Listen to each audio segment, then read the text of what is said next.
Marami po kasi kaming client, sir eh. Ang sa amin po kasi, sir, ganito yan. Ngayon, usap tayo. Tapos kapag na-deal na tayo, nakabenta na kami, ang account ninyo i-handle namin sa isa pang management. Maraming management to eh. Kumbaga, ako as owner, ako yung kaharap niyo talaga dito. Ako yung kausap ninyo. Ngayon, kapag ka po yung accounts ninyo ay nagkatuloy na ng bilihan natin, nilipat namin kayo doon na sa management na. Pipirma ng kontrata and whatsoever. Tapos, kapag nabenta na, operational na kayo, meron na namang ibang department para mag-assist sa inyo. Pero, hawak pa rin kayo ng isang sales representative ko na hindi kayo iwanan nun. Kumbaga, nag-assign ako ng secretary mo dito. Kunyari, si Miss Joy, siya yung nakaharap dito. Ma'am, kaya siya nandito eh. Kaya po siya nakamonitor dyan. Anything na transaction natin, siya po yung nagre-record.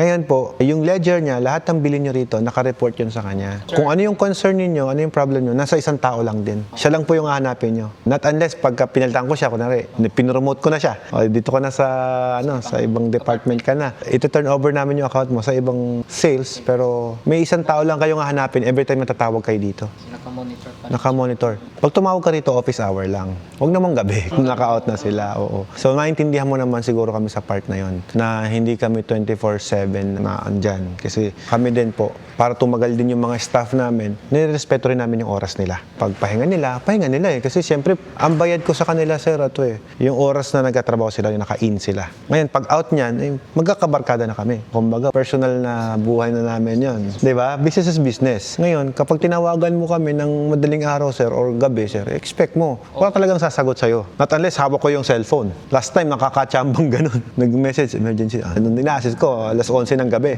Imagine mo yun. Pero ngayon, medyo nililimitahan ko na din, sir. Kasi siyempre, yung oras ko sa pamilya ko, importante pa rin yun.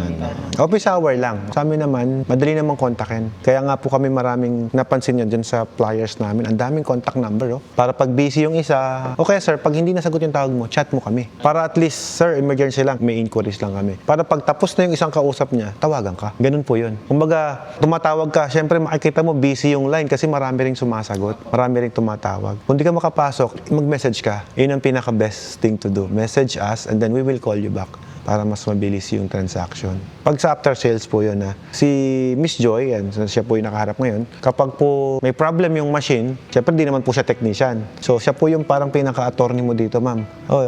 May problem yung ganito, lilipat naman po kayo sa isang technician namin.